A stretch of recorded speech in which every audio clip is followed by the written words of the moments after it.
Hello, welcome to Do It Yourself channel. Today I will show you where to find automatic date and time options and how to turn it on. So we have to go to settings options, then we need to scroll all the way time to general management, and here you have the date and time options. Our automatic date and time is disabled, so we can freely change our date and our time however we want.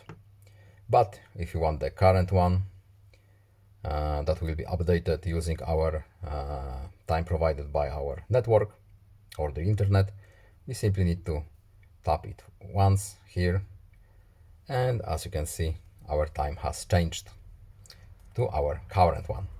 I hope this video was helpful to you. Please leave a like and subscribe. Have a nice day and see you in the next video. Goodbye.